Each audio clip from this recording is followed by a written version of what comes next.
Questioner. Question 316. Sir, my humble submission is Let the answer be given. Odisha is a tribal dominated state where Please sit down. Sir, statement is laid on the table. हाँ, अब आप सुन लीजिए जवाब. अब पूछिए.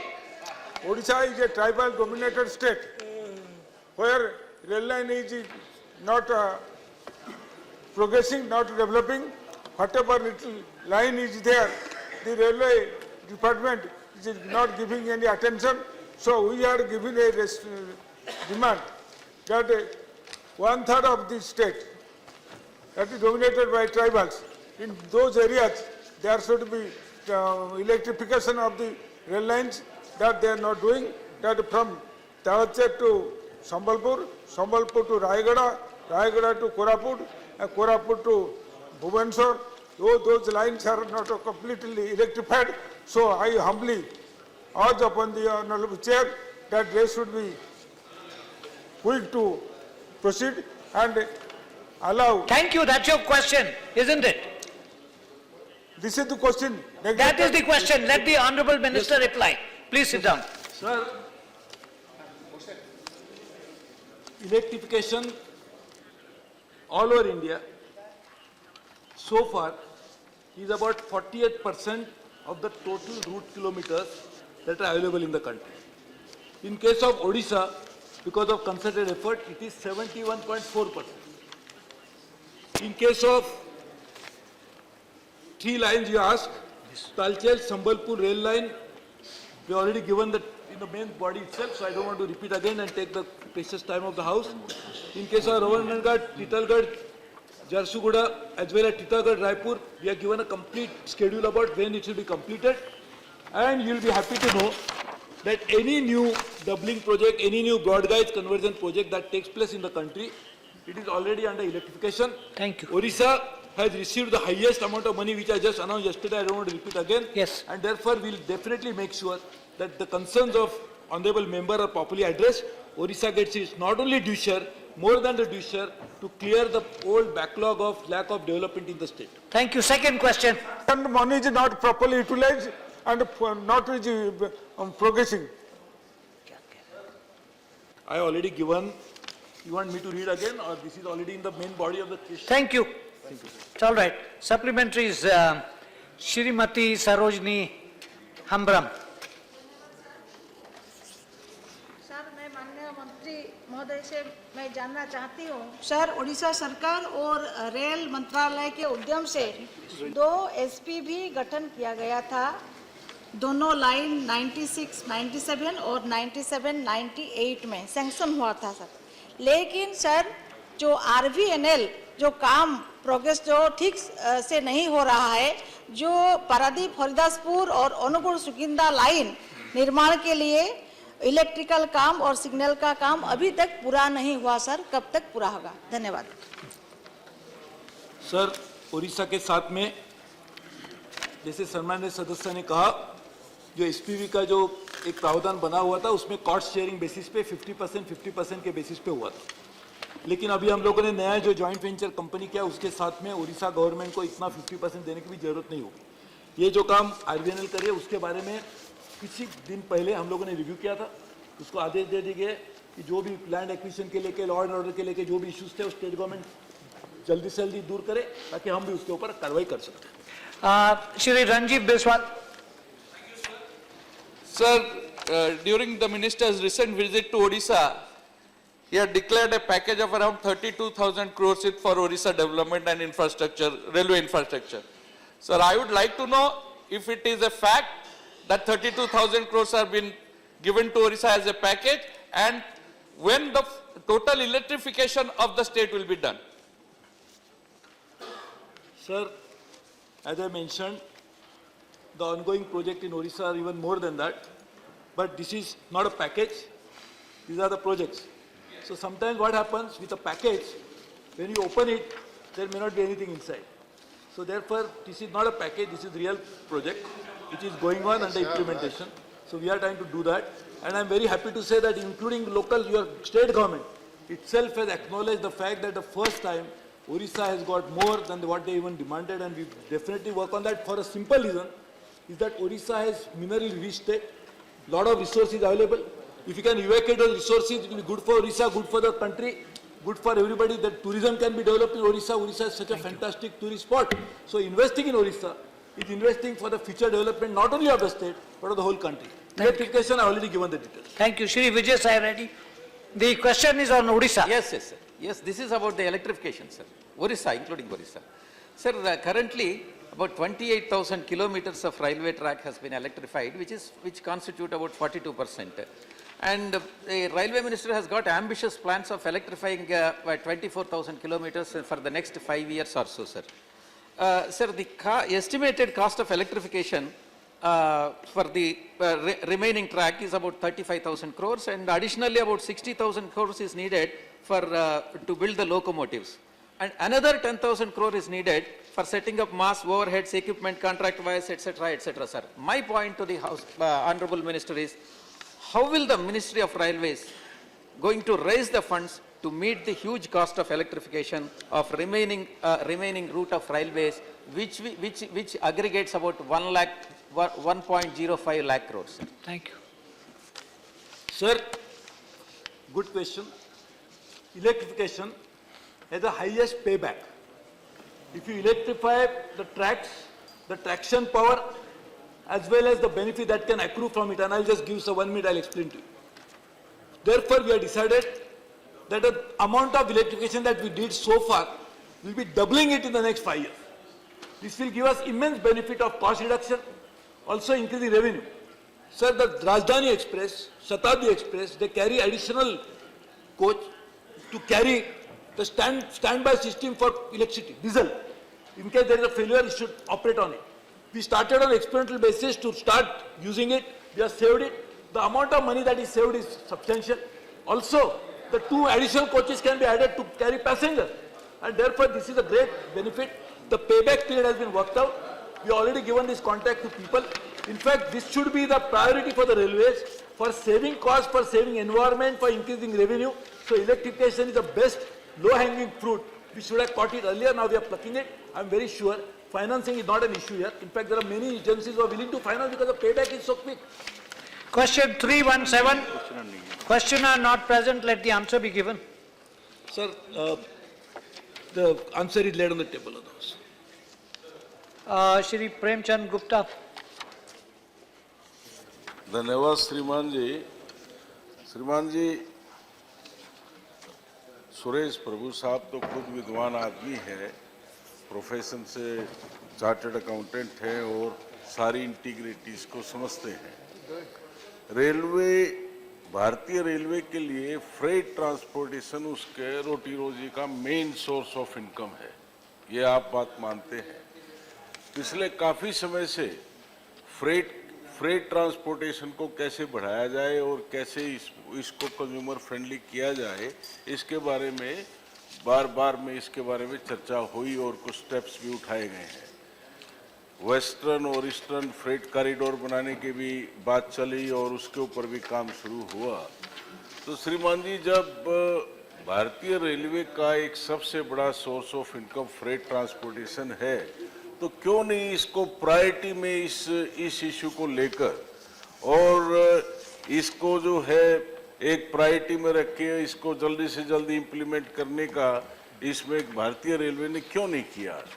आज जो आपकी आर्थिक संकट है अरे भारतीय रेलवे के ऊपर में, तो इसका भी सॉल्यूशन होता है, ये कंज्यूमर फ्रेंडली भी है और इससे इन्वायरमेंट का भी फायदा होगा। देश का जो तेल का जो इंपोर्ट होता है, इतना तेल और पेट्रोल और डीजल जलता है सड़कों के ऊपर में, ट्रांसपोर्टेशन इतना महंगा पड़ता है, तो क्या कारण है कि जो आप फ्रेट ट्रांसपोर्टेशन की कैपेसिटी को आप अभी तक बढ़ा नहीं सके और जो ईस्टर्न और वेस्टर्न डेडिकेटेड फ्रेट कॉरिडोर का जो डेवलपमेंट होना था, जो इम्प्लीमेंटेशन होना था, उसकी क्या स्थिति है? सर, ये सही है कि रेल की 2/3 आमदनी सिर्फ फ्रेट से मिलती है और उसमें भी करीबन 50% जो आमदनी आती है वो कोल से आती है और इसीलिए 10 जो मेजर कमोडिटीज है उससे ही रेल का पूरा कारोबार चलता है। तो सबसे पहले हम लोगों ने तय किया और कल मैंने इसके बारे में विस्तृत जानकारी ये सदन को दी है। फ्रेट पॉलिसी बनी है, मैं आपके साथ शेयर भी करूंगा। मैंने कल वैसे सदन के पटल पे भी रखी थी। हमारी ये उम्मीद है कि हम फ्रेट बास्केट को डाइवर्सिफाई करें, उसकी शुरुआत हो चुकी है। लॉन्ग टर्म कॉन्ट्रैक्ट किए जाए ताकि जो कस्टमर्स है उनको भी एहसास होने, तो हम रोज बढ़ाएंगे कम करेंगे, लोगों को पता भी नहीं चलता क्या फ्रेट चलेगा। तो हमने लॉन्ग टर्म पॉलिसी बनाने का फैसला किया है। लॉक इन कॉन्ट्रैक्ट करेंगे, उसके लिए हम भी जिम्मेदारी लेंगे। टाइम टेबल फ्रेट ट्रेन शुरू की है, कंटेनराइज कार्गो बढ़ाने के लिए भी हम लोगों ने शुरुआत की है। और मैं कहने के लिए खुशी है कि पहले 6-8 महीने तक हमारी स्थिति थी, क्योंकि 50 मिलियन टन कोल हमें ये सब नहीं मिला, क्योंकि कोल का डिमांड कम है। कोल जब तक वो ट्रांसपोर्ट करने के मार्केट में नहीं आएंगे तो हम तक नहीं ले सकते। इसलिए कोल का ही 50 मिलियन टन और इंपोर्टेड कोल 20 मिलियन टन और इंडिजिनस कोल 30 मिलियन टन, ये न होने के कारण पहले रुकावट आई। आज मुझे कहने के लिए खुशी है कि हमने जो कदम उठाए, नए नए नीतियां लाकर फ्रेट पॉलिसी में जो बदलाव किए, उसका नतीजा ये हुआ कि हमारी पिछले 3 महीने में हम ये साल में 1106 मिलियन टन, यानी पिछले आज तक के रेल के इतिहास में हमारे जो रिकॉर्ड था 1104.2 मिलियन टन, उसको एक्सीड करेंगे। 1106 मिलियन टन कार्गो करेंगे। साथ साथ में highest ever iron ore loading of 137.3 million ton, surpassing previous best of 2015-16 of 117/4 million ton, उसको 17% से एक्सीड करेंगे। Highest ever steel loading of 48 million ton, surpassing previous best of 42.5 million ton, means 13.4% ज्यादा होगा। और highest ever raw material for steel plants, that is 21 million tons, is going to happen. And that means अभी जब ये raw material for steel plant ये साल बढ़ा है, तो उसका मतलब आगे वाले सालों में स्टील का भी उस तरह के ट्रांसपोर्टेशन बढ़ेगा। यानी मुझे लगता है कि तो सिचुएशन थी पहले 6-8 महीने काफी ट्राइंग टाइम्स, और कल मैंने कहा कि सिर्फ देश के लिए नहीं, पूरे विश्व के जो बड़ी बड़ी देश है कि जो फ्रेट हैंडलिंग करते, चीन है, अमेरिका है, इससे देश, उनके भी बहुत बड़ी गिरावट आई 2008 के बाद। लेकिन उसके बावजूद हम लोगों ने जो कदम उठाए उसके अलावा सर लास्ट एक पॉइंट आपको बताना चाहिए, डेडिकेटेड फ्रेट कॉरिडोर, जो आपने बिल्कुल सही कहा, एक बहुत बड़ा गेम चेंजर है। तो उसमें अब तक जब हमारी सरकार बनी तब तक 6,000 करोड़ के कॉन्ट्रैक्ट दिए गए। पिछले साल हम लोगों ने 24,000 करोड़ रुपए के कॉन्ट्रैक्ट देकर उसको फास्ट ट्रैक पे रखा है। हमारी ये उम्मीद है कि 2019 तक उसको पूरी करने की कोशिश करेंगे। Thank you. श्री हरिवंश। सभापति जी, माननीय रेल मंत्री जी से मेरा सवाल है कि रेल की आमद का मुख्य स्रोत गुड्स ट्रांसपोर्टेशन है। पिछले कई दशकों से, वर्षों से dedicated freight corridor north east, east west की बात सुनता रहा हूं।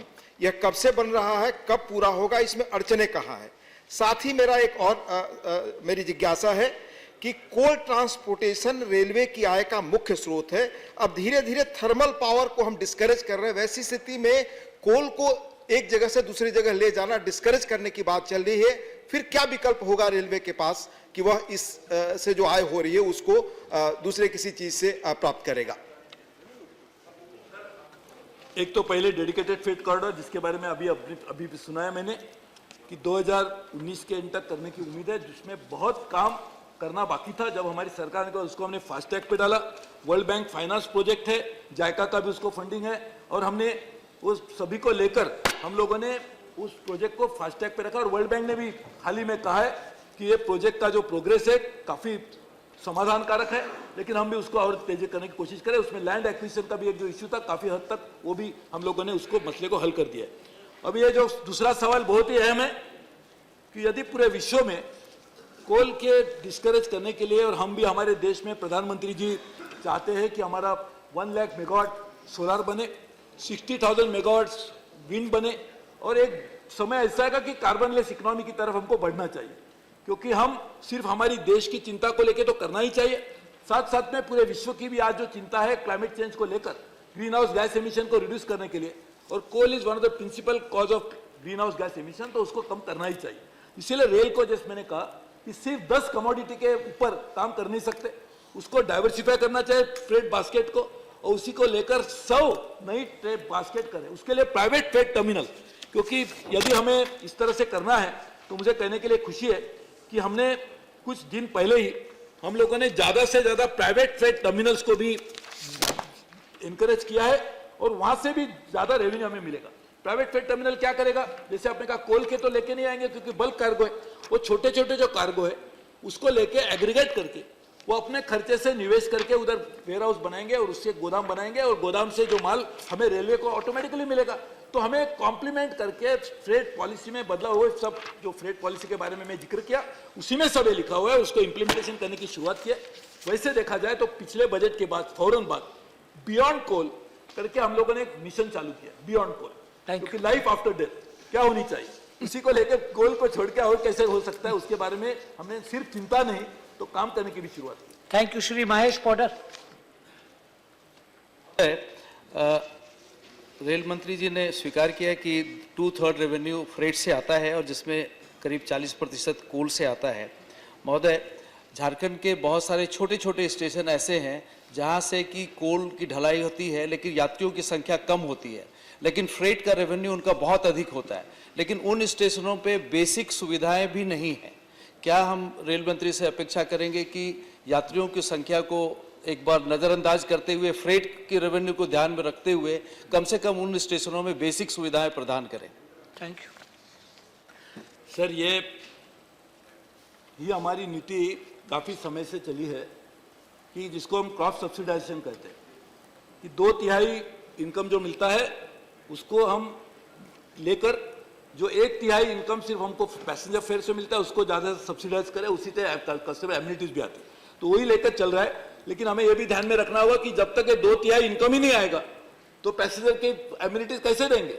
तो मुझे लगता है कि इसको जैसे अंग्रेजी में कहते हैं कि जो मुर्गी है वो हमको अच्छा गोल्डन एग देती है, उसको तो ठीक तरह से रखना पड़ेगा।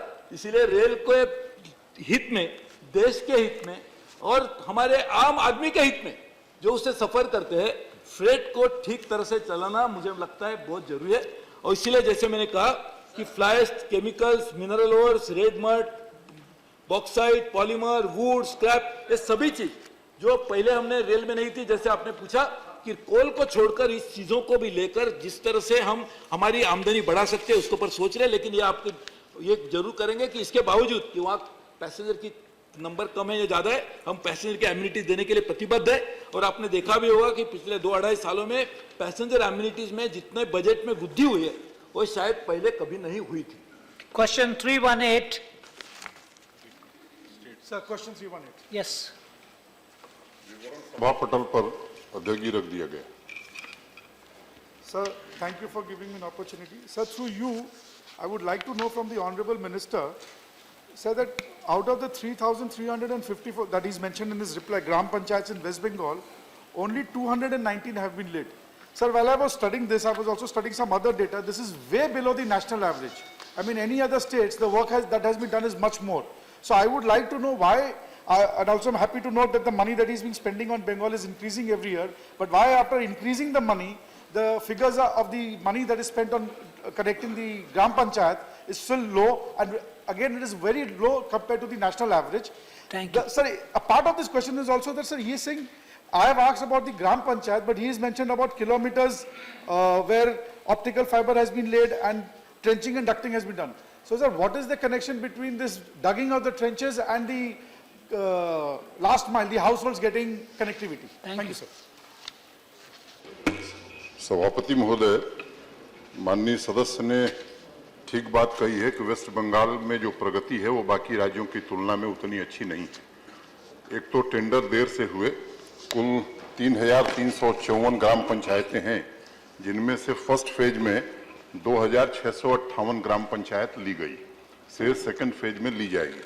वर्तमान स्थिति में 274 ब्लॉक आपके जो हैं वहाँ काम चल रहा है, सभी टेंडर फाइनल कर दिए गए हैं। राज्य सरकार ने भी सहयोग करना शुरू किया है। स्थानीय पीडब्ल्यूडी की ओर से कुछ दिक्कतें थीं जिसे चीफ सेक्रेटरी ने दूर करने की कोशिश की है और अब प्रगति ठीक ढंग से हो रही, और मैं उम्मीद करता हूं कि आने वाले 3 महीने में वेस्ट बंगाल में केबल लेइंग का काम पूरा हो जाएगा। जो लास्ट माइल कनेक्टिविटी का सवाल है वो जीपान एक इक्विपमेंट है C-DOT टेक्नोलॉजी के आधार पर, उसकी सप्लाई में देरी हुई। अब 3 वेंडर L&T, तेजस और ITI इसका निर्माण कर रहे हैं और पर्याप्त मात्रा में सप्लाई कर रहे हैं। वैसे जो शेड्यूल था कि 31 मार्च तक ये परियोजना पूरी कर लेनी है, तो ट्रेंचिंग और केबल लेइंग का काम मोटे तौर पर ये आने वाले 15 दिनों में हम पूरा कर लेंगे। 80,000 ग्राम पंचायतों तक हम केबल पहुंचा चुके हैं। जो शेष 20,000 ग्राम पंचायतें हैं उन्हें अगले महीने तक निश्चित रूप से हम पूरा कर लेंगे। लेकिन वेस्ट बंगाल निश्चित रूप से बाकी राज्यों की तुलना में थोड़ा पीछे रहा है और हमारे ध्यान में है। हम उस कार्य की प्रगति की स्वयं समीक्षा कर रहे हैं और भरोसा देना चाहते हैं माननीय सदस्य को कि उसे आने वाले समय में तीव्रता से पूरा करेंगे। दूसरा प्रश्न। I thank the Honourable Minister for his reply, and I hope he comes up on his assurance fast. Sir, in the reply, he also mentioned that 25,000 public Wi-Fi hotspots at rural telephone exchange of BSNL.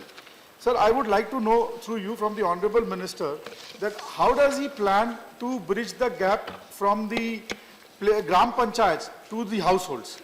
Because of the last mile connectivity that he just mentioned, this 25,000 is nowhere near sufficient to make it available to each and every household, which is very essential for the Digital India program. Thank you, sir. माननीय सदस्य को मैं स्पष्ट करना चाहता हूं कि second phase में हमने ये प्लान किया हुआ है कि हर ग्राम पंचायत में वाईफाई हॉटस्पॉट लगाएंगे और न्यूनतम 2 कनेक्शन हम देंगे। ये जो 25,000 वाईफाई हॉटस्पॉट हैं, इसके अलावा ब्रॉडबैंड कनेक्टिविटी ग्रामीण क्षेत्रों में ज्यादा हो सके, इसलिए अलग से स्वीकृत की गई है। 25,000 वाईफाई हॉटस्पॉट और 5,000 वाईफाई चौपाल, ये काम हमने अलग से स्वीकृत किया है, जिसमें वेस्ट बंगाल के अंदर 1127 वाईफाई हॉटस्पॉट्स हम आने वाले दिनों में लगाने जा रहे हैं।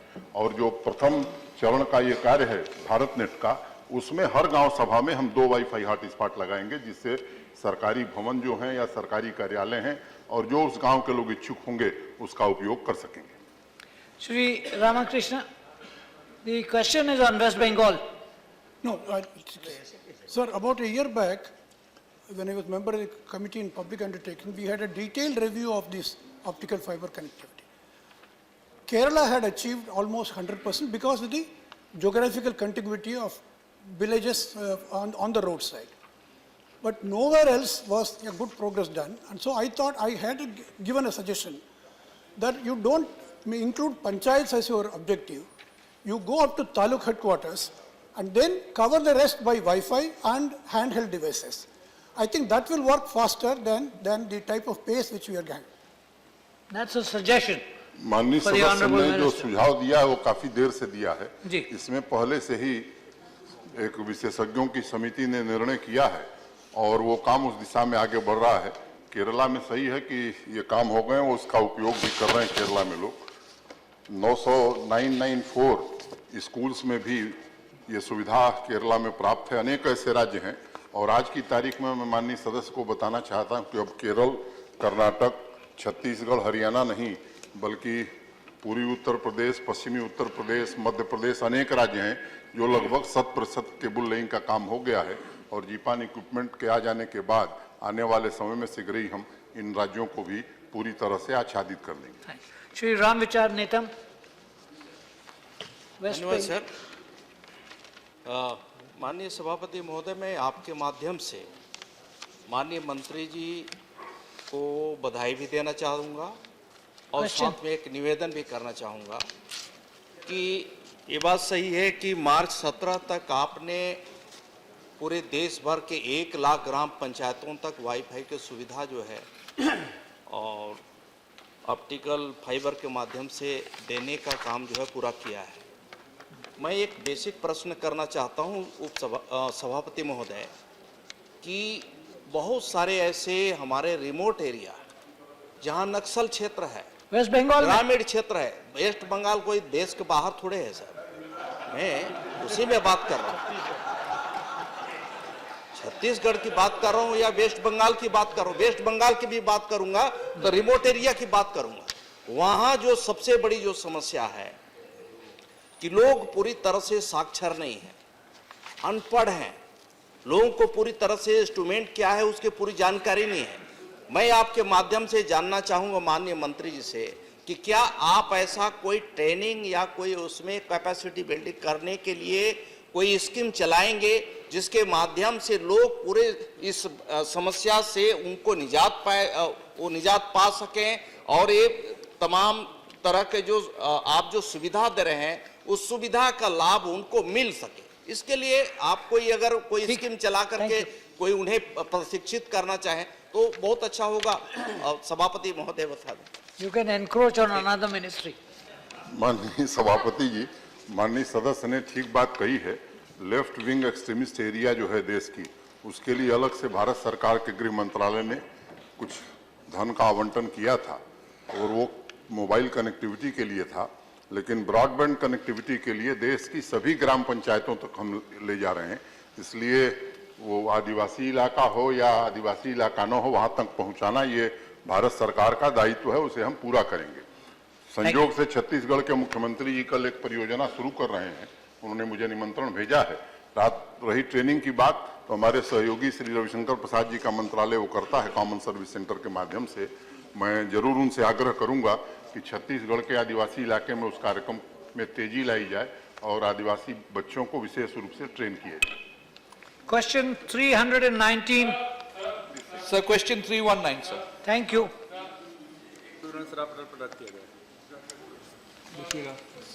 So my question is, the government in December 2016 announced that there will be cashless ration shop across the country by March 31st, 2017, and today is March 31st, 2017. So I would like to know from the Honorable Minister that has he extended the deadline for this cashless ration shop, and how many cashless ration shops are working in Odisha?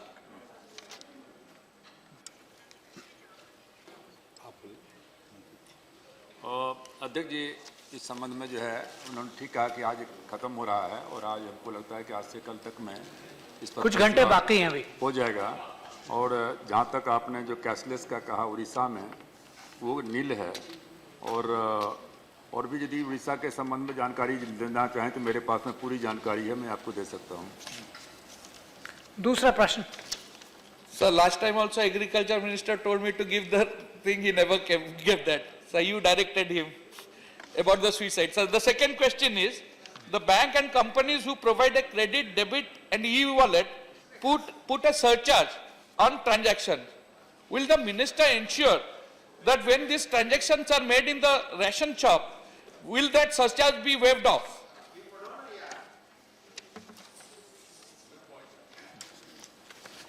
अभी तक अध्यक्ष जी surcharge जो है सिर्फ debit card के ऊपर में लगता है 25% और एसएमएस के ऊपर में लगता है 0.2। तो अब नहीं इसके तो मैं इस संबंध में आदरणीय सदस्य को बतलाना चाहता हूं कि हमारे पास में जो तरीके हैं पॉस मशीन के, वो 4-5 तरीके हैं। एक तो आधार पर आधारित कार्ड है, दूसरा डेबिट कार्ड है, क्रेडिट कार्ड है, रुपी कार्ड है, तीसरा यूपीआई सिस्टम से है, चौथा भीम ऐप है, पांचवा जो है यूएसएसडी है और छठा जो है ई वैलेट है। और ये सारे हमारे पास में जो है सिस्टम हैं। लेकिन आपने जैसा कहा कि जो चार्जेस सरचार्जेस का मामला है, सरचार्जेस के मामले में हम लोग स्वयं चिंतित हैं और हम भी चाहते हैं कि जो कंज्यूमर है या स्टेट्स है उसके ऊपर में प्रभाव नहीं पड़े, इसके लिए हम देख रहे हैं। Thank you, that's all. No you have had your question. Shri Amar Shankar Sable. धन्यवाद महोदय। मैं आपके माध्यम से माननीय मंत्री महोदय से जानना चाहता हूं, नकदी रहित लेन देन और बायोमेट्रिक सुधार से राशन दुकानों के व्यवस्था में बदलाव और सुधार आने से कितने धान का घपला सामने आया है और इसके कारण कितने राशन धान वितरण में कमी आई है? सर, इसमें जो हम लोगों ने आधार कार्ड को राशन कार्ड से जोड़ने का काम किया है, उससे 2,32,00,000 जो राशन कार्ड हैं वो जाली क्या कहते हैं कि निकले हैं और उस पर करीब 14,000 करोड़ रुपये का बचत तो नहीं कहेंगे, क्योंकि उसके बदले में जो सही राशन कार्ड है उसको बनवाने का जो है काम किया गया है। तो ये हमारे पास में जानकारी है। Thank you. श्री दिग्विजय सिंह।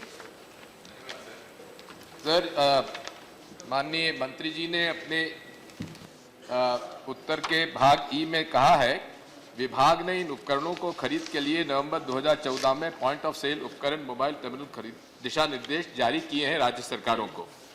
मैं आपका ध्यान आकर्षित करना चाहता हूं और माननीय मंत्री जी से पूछना चाहता हूं कि दिशा निर्देश जो दिए गए थे ये पीओएस उपकरण खरीदने के लिए दिए गए थे, लेकिन मध्य प्रदेश सरकार ने इनको खरीदने के बजाय किराए पर लिया गया।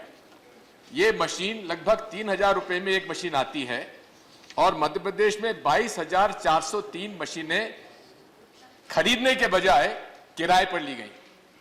अगर मशीन खरीदी जाती तो लगभग 6 करोड़ 71 लाख रुपए खर्च होते, लेकिन मध्य प्रदेश सरकार ने मशीन न खरीदकर किराए पर ली और किराए पर 16 करोड़ 90 लाख रुपए खर्च किए हैं। माननीय सभापति महोदय, मैं माननीय मंत्री से पूछना चाहता हूं, क्या मध्य प्रदेश सरकार से इस बारे में वे स्पष्टीकरण लेंगे? और अगर स्पष्टीकरण में यह बात साबित होती है कि उन्होंने मध्य प्रदेश के को 10 करोड़ रुपए की हानि आपके दिशा निर्देश पालन नहीं करने के बावजूद की है, उस पर आप क्या कार्रवाई करेंगे? माननीय चेयरमैन सर,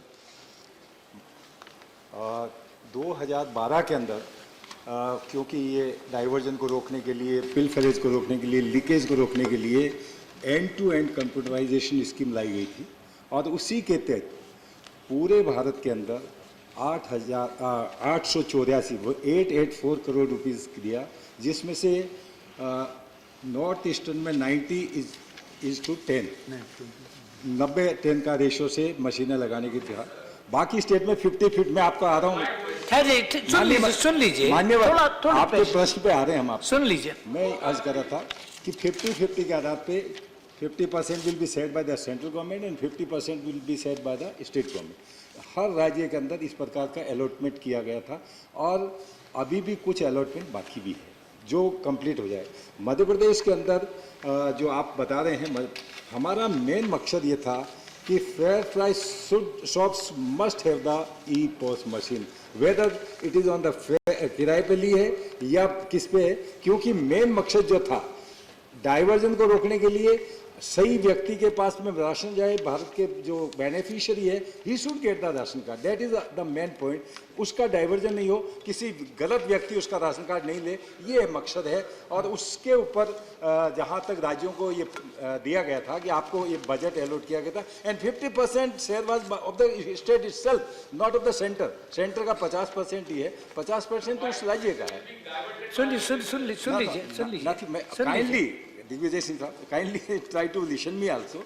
आपकी बात जहाँ तक मध्य प्रदेश की जो शॉप्स हैं, करीब 23,000 से ज़्यादा शॉप्स हैं मध्य प्रदेश अकेले में, और उनमें 100% जो पोस्ट मशीन वगैरह लगी हुई है, और मेरी समझ में ये हो कि इन मशीनों में, इन मशीन के लगने के बावजूद भी गलत आदमियों को राशन जा रहा है या और कुछ बात आई हो तो वी कैन। नहीं, सुन लीजिए, देखिए, यदि कोई इस प्रकार की कंप्लेंट है तब तो देखा जाए। What is a matter for state audit will be dealt with by the आपका state. कहना है कि क्या माननीय मंत्री जी ने राज्य सरकारों को मशीन किराए पर लेने के भी अधिकार दिए हुए थे क्या?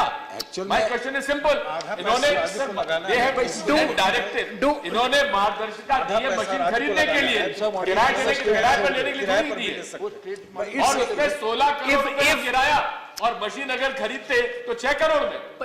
देखिए, there is a process of audit in the country. Party की सरकार और मंत्री क्या कर रहे हैं, ये मैं आपको देश के सामने लाना चाहता हूँ। देखिए रामविलास जी, मंत्री जी ने कहा कि जो टोटल पैसा दिया जाता है उसमें 50% भारत सरकार देती है, 50%। सुन लीजिए ना आप भाई, आप इंटरप्ट मत कीजिए दिग्विजय सिंह जी भाई, please don't make allegation. No, this is not on record. This is not on record. No. This is not on record. This is not on record. No. This is not on record. Digvijay Singh ji, please.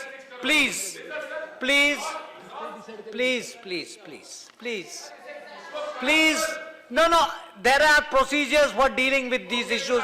That is not during the question hour. No, you follow the procedures. There are audit procedures. Everybody knows them. Ji, please do.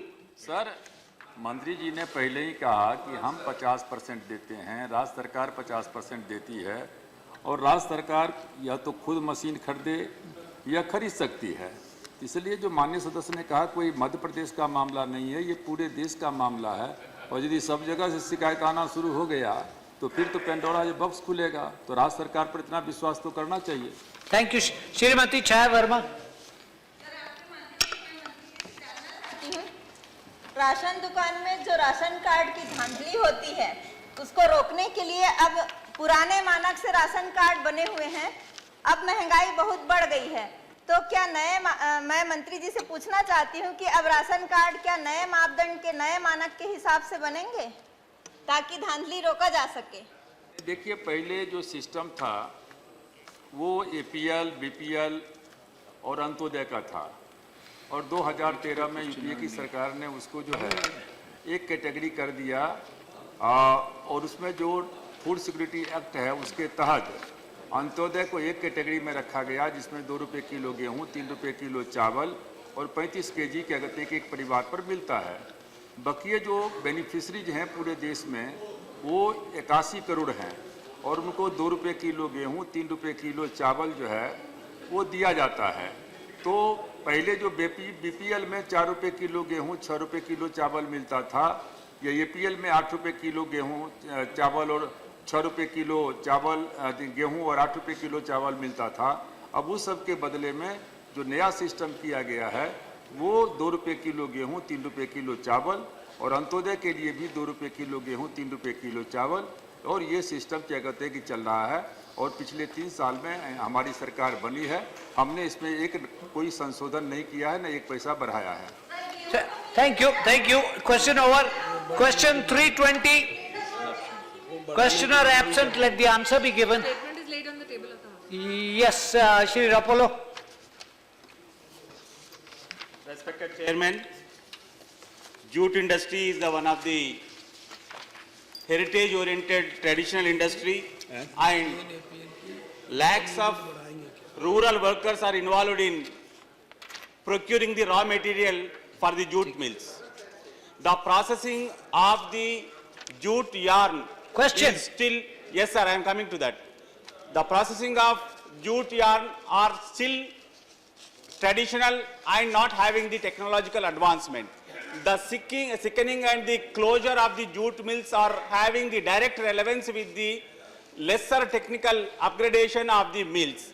I would like to know from the minister whether the textile ministry is contemplating to support with the technological upgradation program so as to have the proper production of the jute which is having lot of export orientation. Thank you, sir. Thank you.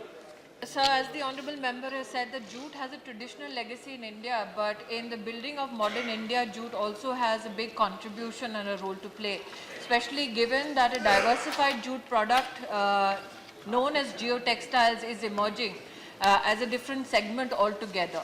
Given the Prime Minister's clarion call for smart cities, geotextiles has a huge role to play, and in terms of industry diversification prospects, those are the prospects that can be serviced. But the biggest challenge, sir, to ensure that there is diversification in the jute sector is the fact that the growth of the jute crop is in itself a challenge, given that many farmers don't have access to certified seeds. We have seen that comparatively Bangladesh has had a higher export because they have ensured that more and more of their farmers are encompassed within the certified seeds process. We recently held a meeting with the Honorable Agriculture Minister and invited all the jute producing states to that particular meeting to implore that they, in conjunction with the National Seed Corporation, actually have more and more jute farmers come within and use certified seeds. We are hopeful that the states will comply with that request of the Government of India, but in itself the Textile Ministry has ensured that we, in conjunction with our own units, we work with the National Seed Corporation and through our offices also ensure distribution of certified seeds. As the Honourable Member speaks about opportunities of embedding technology, diversification in conjunction with technology is also possible and supported by the government, but the base, the foundation has to be strengthened through better farming practices. Thank you, Shri Premchand Gupta.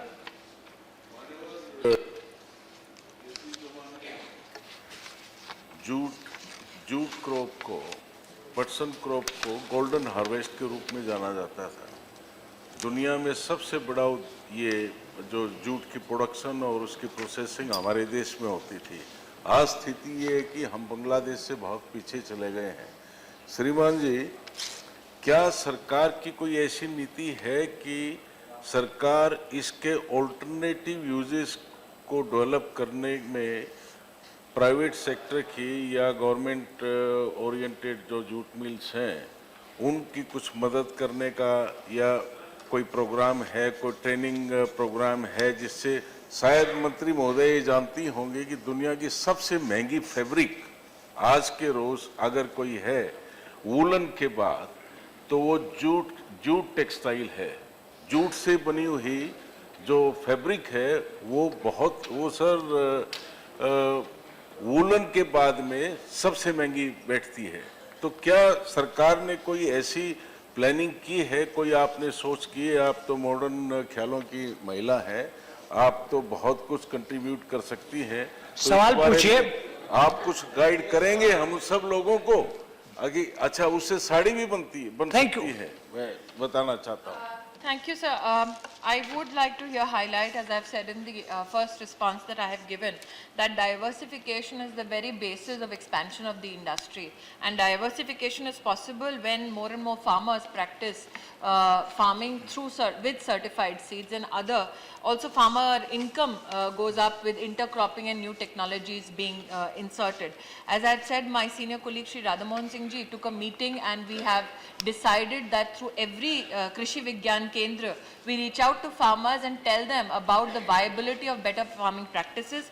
Insofar as how we support industry, sir, out of the 97 composite mills in the country, 88 are within the domain of the private sector. 78% of the jute produced in India is actually produced in the state of West Bengal.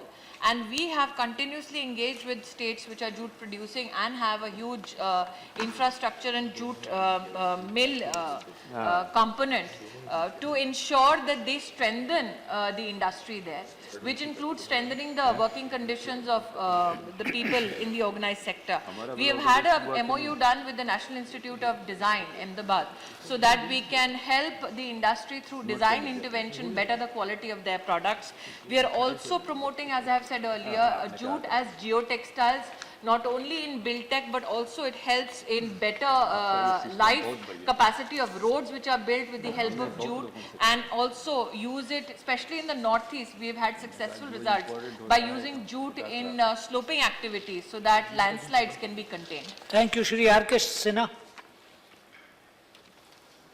माननीय सभापति जी, मैं माननीय मंत्री से एक प्रश्न पूछना चाहता हूं कि क्या ये इस बात को सरकार स्वीकार करती है कि जूट का उत्पादन और जूट का जो प्रोत्साहन ये पर्यावरण की दृष्टि से बहुत आवश्यक है, क्योंकि जब से हमारी जूट की मिलें बंद हुई और प्लास्टिक का प्रचलन हुआ, ये सारा पर्यावरण दूषित हुआ है। तो अगर पर्यावरण की दृष्टि से जूट मिलों का मॉडर्नाइजेशन, डाइवर्सिफिकेशन और उसका ज़्यादा से ज़्यादा प्रोत्साहन ये अगर सरकार करे तो पर्यावरण को बड़ी सहायता मिलेगी। इसके लिए क्या कोई विशेष योजना मंत्रालय के पास है? So far as the sustainable aspect of jute, I must compliment the honorable senior member, because when you look at and you study the acreage of jute, you understand that per acre of jute about 6 metric tons of carbon dioxide is actually absorbed, and 4.4 metric tons of oxygen is released into the atmosphere. So in terms of the economic and environmental sustainability of jute, there should be no debate. Insofar as how do we kind of propagate the environmental aspects and the properties of jute, as I've said in geotextiles, when you talk about containing landslides, you try and use jute as stopping this landslide, so that this is obviously a biodegradable element which will help in ensuring sustainability, in helping the growth of the industry, and also ensure that efforts like building of roads also have an element of jute and reduction of use of plastic. Thereby, we are complementing growth of industry and the environmental concerns as articulated by the Honorable Member. But sir, traditionally our jute mills are dependent on the packaging orders that they get from centre and state. And given that the centre does through FCI demands have an order of close to 5,000 crore per year to sustain the industry, we additionally are writing to state government, especially like the state government of Bengal, requesting them that the paddy and the rice that they procure be compulsorily be packaged in jute because it is a food item, thereby increasing the the capacity and generate an additional demand of 80,000 metric ton. We've also requested them that you package potatoes and other vegetables in jute Hessian bags, which will also again increase demand by 40,000 metric tons, but also be environmentally very complementary to the vegetables and the food articles we consume. Thank you. Question 320. Questioner is 21, I beg your pardon. Yes, sir, let the answer be given. Answer is table on the, the statement is table, laid on the table of that. Mr. Rapallo. Respected Chairman, the coordination between state governments and the Ministry of Railways are quite essential in the growing pattern of the transport facilities and the energy supply systems, wherein all across the country, the zonal meetings with the public representatives, in particular with the members of parliament, are not properly conducted with agenda and periodically, and even the involvement of the public representatives, in particular MPs, in specific zones are meager. I would like to know from the minister whether these nodal officers, either from the railways or from the state government, would be evolved into coordination with the public representatives so that the ground realities can be reflected. Thank you, sir. Thank you. Sir, as the honorable member has pointed out, any railway project that needs to be implemented has to be implemented at some state. It cannot be implemented by central government somewhere in the air. So therefore, coordination with the state government is very critical, very important. Therefore, we have decided is to appoint a nodal officer in the railway board first time at each zone dealing with a particular state, and requested all the state governments also to appoint a nodal officer. So this process has already been completed. In addition to this, what honorable member wants to know, I had announced, I think about 1.5 years, 2 years ago, that we'll create a committee at division level, zonal level, which will be chaired by honorable member of parliament, consisting of all the members of parliament falling into that. If you have chosen a particular place, you will be part of that. Now, that is one process. But of course, these officers, nodal officers in the railway board, if you want to approach them, you are most welcome to approach them. In fact, I have already directed them that any member of parliament making any request will be attended to by this particular nodal officer in the railway board itself. Shri Harivansh. माननीय rail मंत्री जी से आपके माध्यम से जानना चाहूंगा कि कई राज्यों के साथ रेलवे ने मिलकर दशकों वर्षों पहले ज्वाइंट रेल प्रोजेक्ट शुरू किए, जिसमें 1/3 पैसा केंद्र को और 2/3 राज्यों को लगाना था। ऐसे कुल कितने प्रोजेक्ट कितने दशकों से चल रहे हैं, कितने राज्यों के साथ चल रहे हैं, कितने ऐसे प्रोजेक्ट समय से पूरे हुए हैं और समय से पूरे न होने के कारण इन प्रोजेक्ट्स का कॉस्ट एस्केलेशन कितना हुआ? धन्यवाद। सर, वैसे तो ये जो सवाल आपने पूछा है, ये इससे निगड़ित नहीं है, लेकिन फिर भी मैं आपको बताना चाहूँगा, आप यदि अनुमति दे तो, कि सर ये जो व्यवस्था थी कि राज्य और केंद्र सरकार मिलके कॉस्ट शेयरिंग बेसिस पे प्रोजेक्ट लगाएंगे, इसमें एक मूलतः ये जो कमी थी जिसके बारे में आपने जिक्र किया कि यदि हम लोगों ने आज तय किया कि एक 100 करोड़ का प्रोजेक्ट इंप्लीमेंट करना, राज्य सरकार 50 करोड़ देने के लिए राजी हो गई और शायद उन्होंने जमा भी कर दिया, लेकिन ये प्रोजेक्ट यदि कॉस्ट टाइम ओवररन हो जाता है तो राज्य सरकार कहेंगे हमने तो हमारा पैसा दे दिया था, अभी क्यों वापस दोबारा मांग रहे।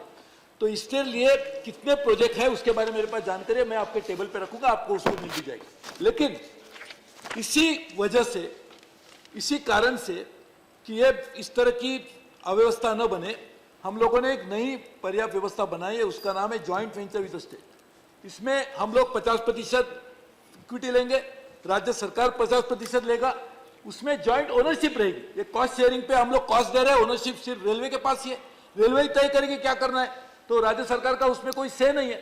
अभी हम जो व्यवस्था बना रहे हैं उसमें नई कंपनी जो बनेगी उसमें राज्य सरकार के प्रतिनिधि रहेंगे, उसके लोग बोर्ड ऑफ डायरेक्टर्स पे बिठेंगे, वही तय करेंगे कि किस तरह से प्रोजेक्ट की प्रायोरिटी क्या हो, किस तरह से इंप्लीमेंटेशन किया जा सके। और दूसरी व्यवस्था यह है कि 100 करोड़ के प्रोजेक्ट के लिए जैसे मैंने कहा 50 करोड़ आप दीजिए, 50 करोड़ हम देंगे, व्यवस्था नहीं रहेगी। 20 करोड़ 25 करोड़ दोनों मिलकर लगाएंगे क्योंकि इक्विटी है, और बैलेंस अमाउंट हम डेट लेके उस प्रोजेक्ट को इंप्लीमेंट करेंगे। उससे एक लाभ यह होगा कि प्रायोरिटी राज्य सरकार तय करेगी, लोकल जो इश्यू लॉ एंड ऑर्डर के इश्यू आते, लैंड एक्विजिशन के इश्यू आते, फॉरेस्ट क्लियरेंस के इश्यू आते, बहुत सारे लोकल गवर्नमेंट को क्लियरेंस देना होता है, बहुत जगह पर यूटिलिटीज को शिफ्ट करने की वजह से प्रोजेक्ट रुक जाते।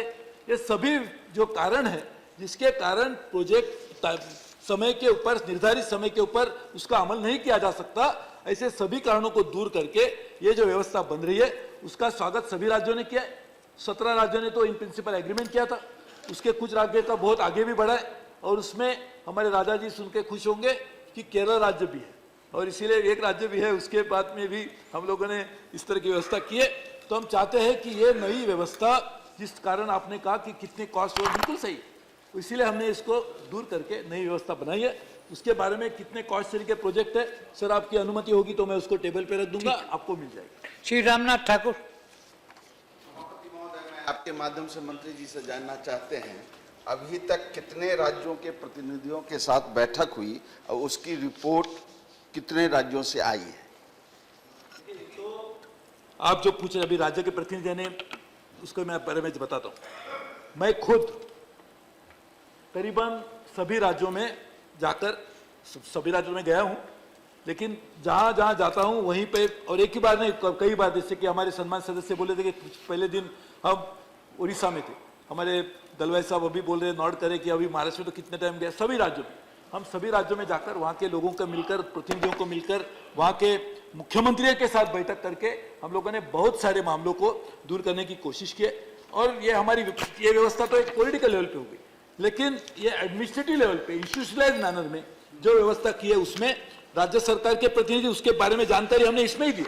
आपके मेरे बॉडी ऑफ आंसर में ही आपके बारे में, उसके बारे में पूरी जानकारी है। साथ ही में रेलवे बोर्ड के जो अधिकारी है, आप यदि चाहते हैं तो उसके भी मैं सर्कुलेट कर दूंगा, तो कि आपको भी पता चलेगा कि मेरे राज्य के प्रतिनिधि कौन है, आप डायरेक्ट उसके साथ इंटरेक्ट कर सकते हैं, मैं आपको दे दूंगा।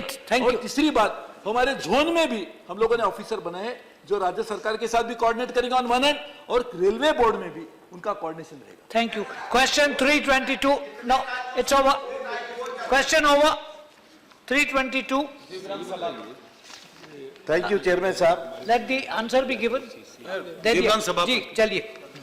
चेयरमैन साहब, मैं आपकी तवज्जो से ये जानना चाहता हूं मंत्री जी से कि मंत्री जी ने अपनी रिपोर्ट में ये तस्लीम किया है कि दिन ब दिन जो है इस भारत देश के अंदर जानवरों की जो तादाद है वो कम हो रही है। मैं ये जानना चाहता हूं मंत्री जी से कि शहरों के अंदर, हिंदुस्तान के कई शहरों के अंदर एग्रीकल्चर लैंड की जो तब्दीली जो है, प्राइवेट जो है बिल्डरों के जरिए जो कमी आई है, उसकी वजह से चारे पे भी काफ़ी असर पड़ा है।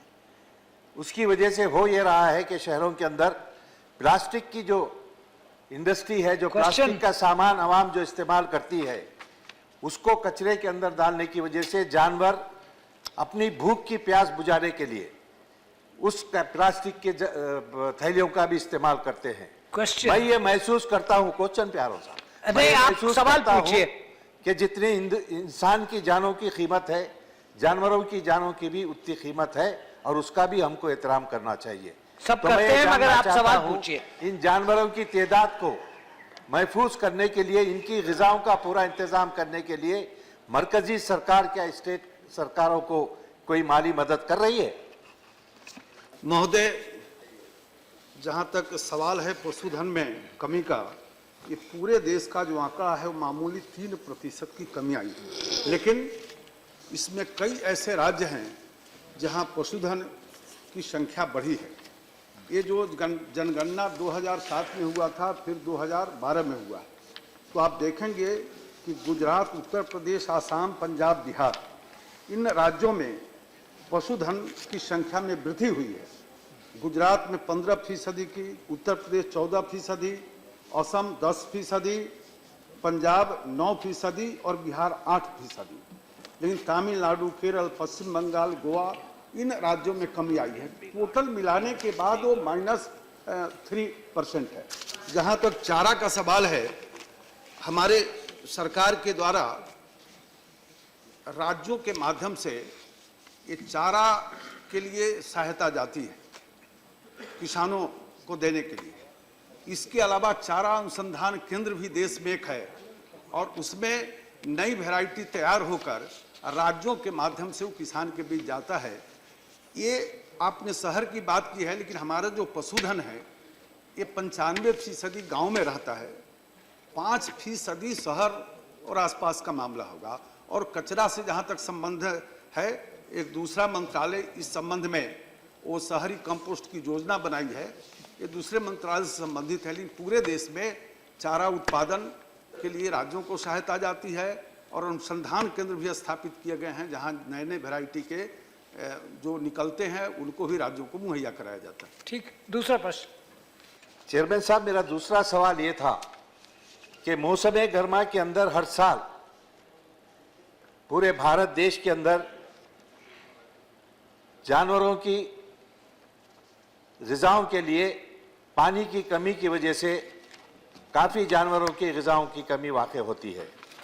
लेकिन इसको पूरा करने के लिए क्या मरकज़ी सरकार गांव के अंदर, ग्राम पंचायतों के अंदर छोटे छोटे तालाब बनाकर और जो जानवरों की ग़िज़ाएं हैं उनका इस्तेमाल करने के लिए ग्राम पंचायतों को माली मदद देती है? मैं ये सरकार से जानना चाहता हूं।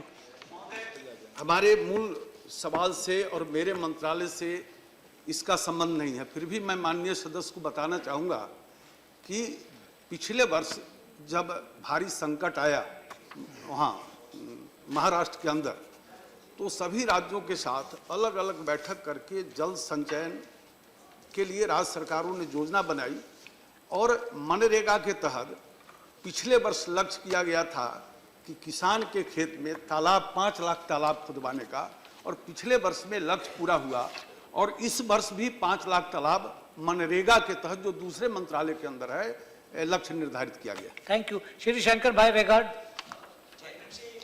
के माध्यम से मंत्री जी ये जानना चाहता हूं कि पशुधन की हमारे हिंदुस्तान में कमी न हो, और इसके लिए गुजरात सरकार ने 2 दिन पहले विधानसभा के अंदर सख्त से सख्त कानून गौ हत्या के ऊपर लगाया है। तो ऐसा कानून हिंदुस्तान सरकार कोई लाना चाहती है जिसके कारण हमारी गाय बचे और पशुधन बचे?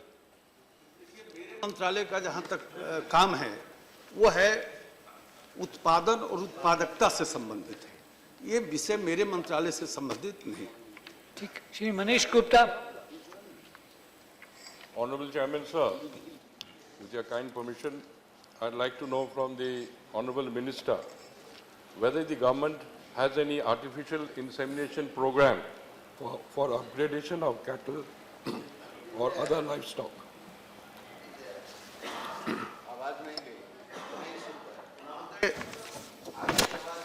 ये योजना देश में पहले से ही चल रही है, लेकिन मोदी सरकार आने के बाद एक राष्ट्रीय बोमाइन उत्पादकता मिशन प्रारंभ किया गया और इसके तहत पशु संजीवनी, उन्नत प्रजनन टेक्नोलॉजी, ई पशुधन हाट और देसी नस्लों हेतु राष्ट्रीय बोमाइन जोनोमिक केंद्र की स्थापना की गई है। इसके अलावा देश में 2 राष्ट्रीय कामधेनु ब्रीडिंग सेंटर की भी स्थापना की गई है और राष्ट्रीय गोकुल मिशन के माध्यम से जो सरकार बनती योजना शुरू हो गई। 25 राज्यों से 37 प्रस्ताव आए थे और पिछले वर्ष उनकी स्वीकृति दी गई है और उसके माध्यम से ये प्रक्रिया बड़ी तेजी से देश में प्रारंभ हो गई। Shri Hussain Dalwai. No, you have a supplementary here. Do you want a supplementary or no?